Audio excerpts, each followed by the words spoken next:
Bonjour à tous et bienvenue dans cette nouvelle vidéo dans laquelle on va parler de cryptographie, toujours en lien avec la radio, mais une petite vidéo qui peut être un peu générique, qui va s'appliquer à plusieurs choses, dans plusieurs domaines, dans la cryptographie en général, et on va voir l'intérêt d'utiliser des vecteurs d'initialisation dans les transmissions, que ce soit radio ou autre, entre deux systèmes qui utilisent du chiffrement. On y va, c'est parti. Commençons par les principes de base d'un chiffrement. À quoi ça sert en fait? Quand on chiffre des données entre deux appareils, le principe c'est de pouvoir échanger des données en toute sécurité. Que ce soit entre deux talkie-walkie, entre des systèmes, entre votre système de paiement par carte bancaire quand vous rentrez votre code ou votre numéro de carte sur Internet, l'objectif c'est que les échanges soient chiffrés, qu'on ne puisse pas les intercepter.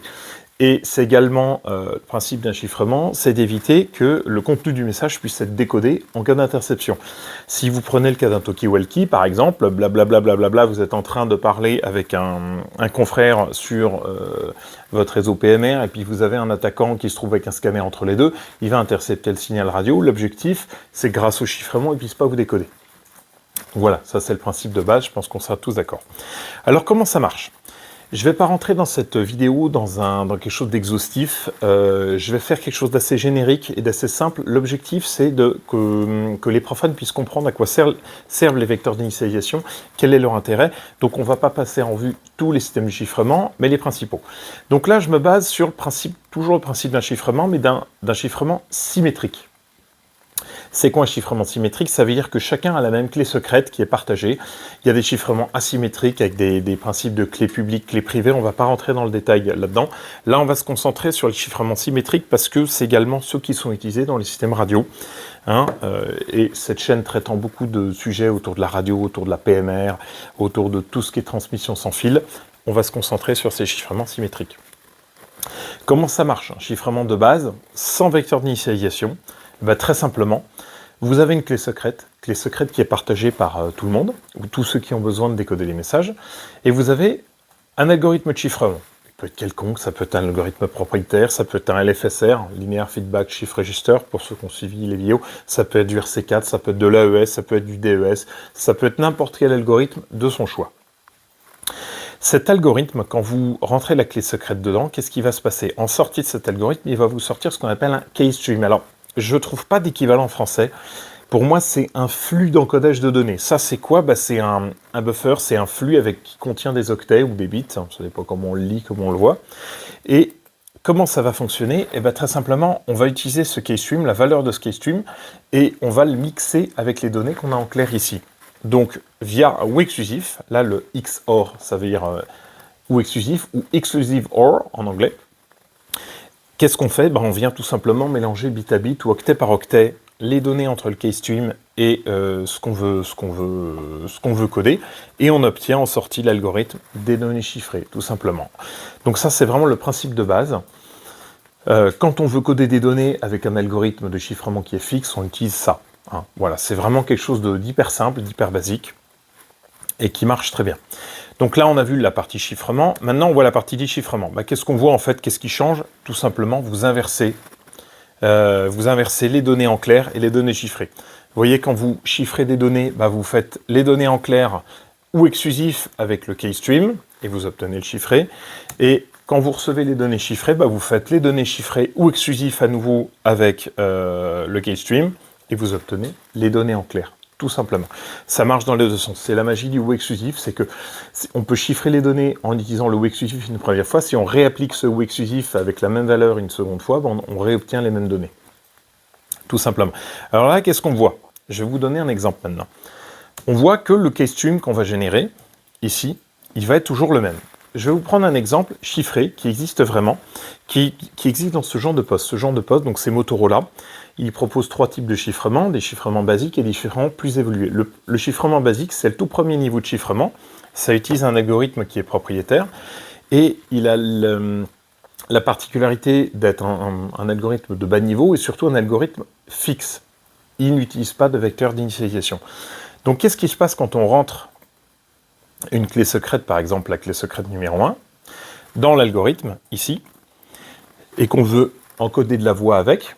la voix, c'est des trames de 20 millisecondes. Chaque 20 millisecondes, ça fait 49 bits. Et du coup, l'algorithme, il va nous sortir un keystream de 49 bits, qui va être toujours celui-ci. Un F00, un F00, un F00. Et ce qu'on voit, c'est que finalement, si on utilise la clé secrète 1, qui ne va pas changer, a priori, puisque quand on programme son poste, on le programme avec une clé, le keystream qu'on va utiliser, donc le flux de données, le flux d'encodage de données, va être toujours le même. Toujours le même. Il ne changera jamais, quelles que soient les trames, ce sera toujours la même chose. Et le danger, par exemple, je vous ai mis ici une valeur, F80119, blablabla. Ça, c'est ce qu'on appelle les trames silence. Dans un vocodeur de chez A1BE, ce truc-là, régulièrement, quand vous parlez, il y a des temps de silence entre deux mots. Et le vocodeur, bah, ça, il le voit, donc il les encode sous forme de trames silence. Donc régulièrement, vous allez voir passer, quand vous faites de la voix, vous allez voir passer des trames silence comme ça. Alors dans la pratique, pas tout à fait, ça dépend des postes, ça dépend s'il y a du bruit dehors, mais admettons que vous êtes dans un environnement totalement silencieux, vous allez régulièrement voir passer des trames comme ça. Et ce qu'on va voir, c'est que finalement, vous les encodez toujours de la même manière. Donc vous prenez votre donnée, là, votre trame silence. Alors ils font 49 bits, là, le dernier, là, dans la pratique, ça c'est des blocs de 16 bits, puis là, ça compte le 1 là, ou le 0 qui est là, ou le 1 qui est là, ça compte comme un seul bit. Je les ai représentés comme ça, c'est de l'hexadécimal. Vous faites vos données en clair ou exclusif, le keystream, et vous obtenez votre donnée chiffrée. Et alors, qu'est-ce qu'on voit? On voit une certaine problématique là. C'est que ces données chiffrées là, E701, blablabla, il va y avoir une forme de répétition. Quand vous parlez lentement, que vous marquez des temps de pause, vous allez revoir régulièrement ces données passer sur le réseau. Donc si un attaquant il intercepte, il va dire bah, « tiens, c'est bizarre, je vois souvent ça passer ». Et si l'attaquant il détermine que bah, le E701, ça correspond à des trames silence, lui il va faire E701 blabla XOR, il sait que les trames en clair, elles sont connues, c'est référencé dans les documents, dans les normes, il va refaire le lien, il va pouvoir retrouver le keystream. Et en retrouvant le keystream, il va pouvoir décoder vos données, votre voix, vos conversations, sans que vous le sachiez, et surtout parce que vous utilisez tout le temps la même chose, et que ça, c'est répétitif, en fait. Donc ça, c'est un algorithme qui existe vraiment. Ceux qui utilisent le chiffrement Motorola de type basique, bah, sachez que ça se passe comme ça. Hein. Vous mettez une clé secrète, en plus les clés secrètes, elles sont toutes petites, elles sont sur 8 bits, donc ça va de 1 à 255. C'est facile en plus de les essayer toutes une à une. Mais le keystream, surtout en sortie de l'algorithme, c'est toujours la même chose. Ce sera une donnée fixe en fonction de la clé que vous avez mise. Comme la clé ne change jamais, le keystream ici sera fixe, et donc les données chiffrées seront encodées de la même manière à chaque fois, et vous allez retrouver des répétitions dans les trames. Donc ça, c'est quelque chose de dangereux. Qu'est-ce qu'on voit, du coup? Qu'est-ce que je vous ai dit? Bah, le problème avec un chiffrement fixe, le keystream, là, ce truc-là, là, le flux d'encodage de données, il est fixe, il est identique, toujours identique, quelles que soient les trames. D'où l'intérêt d'introduire des vecteurs d'initialisation. Alors, vous pourrez les voir noter de deux façons différentes. VI pour vecteur d'initialisation, ou alors également la notation anglaise, moi je les note souvent à l'anglaise, Initialization Vector, donc IV, tout simplement. Donc la suite de la vidéo, vous allez voir souvent IV, bah, c'est la même chose, vecteur d'initialisation, IV, c'est juste le terme anglais. Qu'est-ce que c'est? C'est un nombre qu'on va ajouter à l'algorithme, je vais vous montrer ça juste après, et qui va permettre de faire tourner ces données du keystream, justement, et d'éviter les répétitions. Alors évidemment, pour que ce soit efficace, il faut que cet IV, il change régulièrement. Il tourne toutes les X, par exemple, là-dessus. Ceux qui utilisent des IV, souvent, ils les font tourner toutes les super trames. Une super trame, c'est 18 trames DMR. D'où toutes les 18 trames voix, par exemple, ils font tourner ou toutes les super tramvoies plutôt, ils font tourner toutes les 300, ça fait 360 millisecondes, ils font tourner le système. Vous pouvez le faire tourner toutes les 10 trames, toutes les secondes, à vous de voir. Ça c'est pour que ce soit efficace. Si vous implémentez un algorithme, il faut mettre un vecteur d'initialisation et il faut faire en sorte qu'il tourne régulièrement. Soit chaque trame, soit vous mettez des super trames, dont toutes les X trames ils changent, soit toutes les secondes, etc., etc. Alors concrètement, comment ça va se passer? Je reprends exactement le même schéma qu'avant. Regardez. Avant, on était là-dessus, hop, voilà celui-là, on avait notre clé secrète toute seule, avec un algorithme de chiffrement, et on encodait nos données comme ça. Et maintenant, qu'est-ce qui va changer? Hop, voilà. Et bien on a toujours notre clé secrète, sauf qu'on y ajoute un vecteur d'initialisation 1. Donc un nombre sur X bits, 8 bits, 16 bits, 32 bits, 64 bits, on prend ce qu'on veut, 128 bits, on va l'injecter dans l'algorithme. À un moment donné, en fait, il va falloir que l'objectif, c'est que le keystream ici, il soit différent, régulièrement, il change, grâce à ce truc-là. La clé secrète, elle est fixe, elle ne change jamais. Celui-là, il va changer toutes les X trames, X millisecondes, X secondes.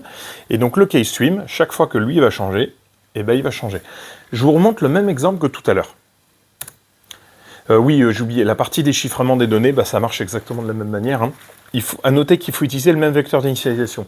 C'est pour ça que souvent, quand on envoie des données chiffrées avec un vecteur d'initialisation, on envoie le vecteur avec, en disant, voilà, j'ai utilisé tel vecteur d'initialisation. Comme ça, le récepteur, il reçoit les données chiffrées, il prend le vecteur d'initialisation, il refait son opération inverse, et il ressort les données en clair, tout simplement.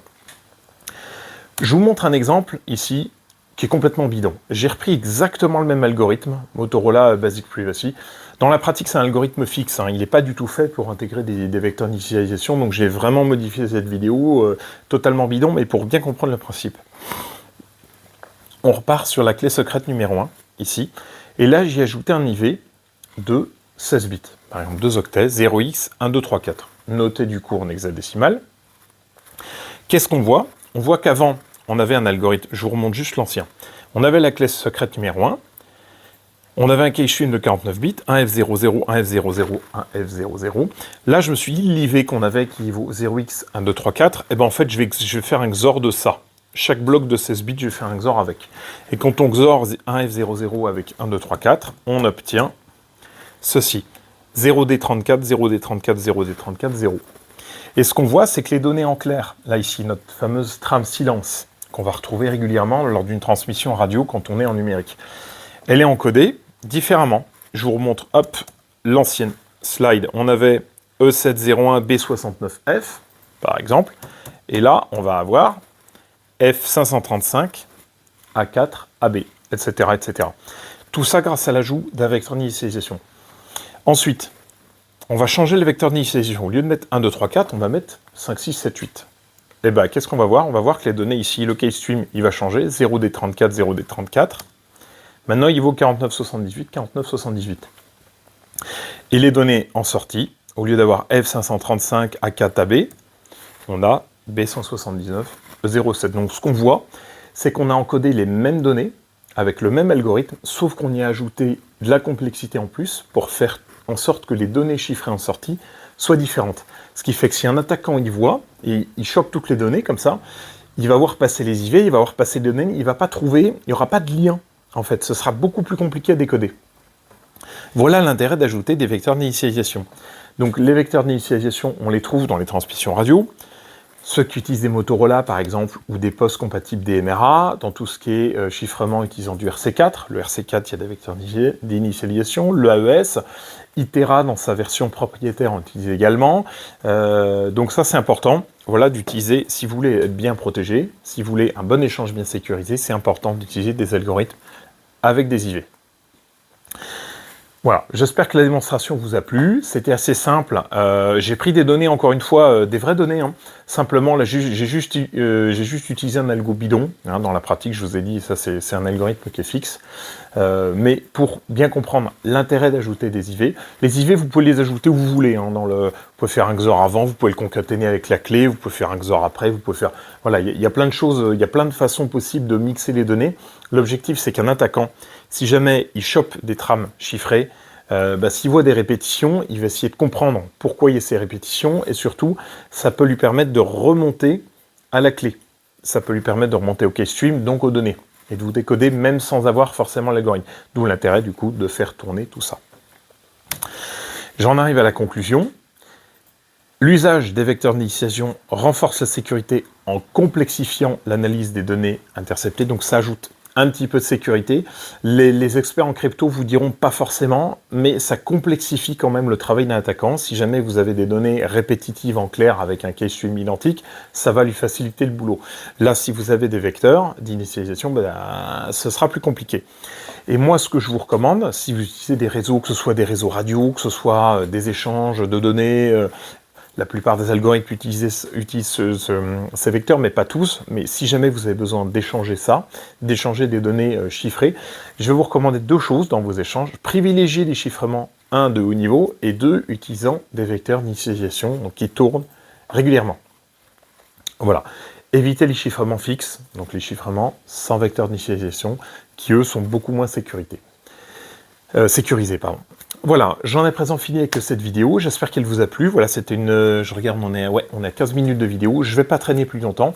Je vous souhaite à tous une très bonne journée, et j'espère que cette vidéo vous a plu, et vous a permis d'en savoir un petit peu plus sur le chiffrement et la cryptographie en général. À très vite dans une prochaine vidéo, ciao.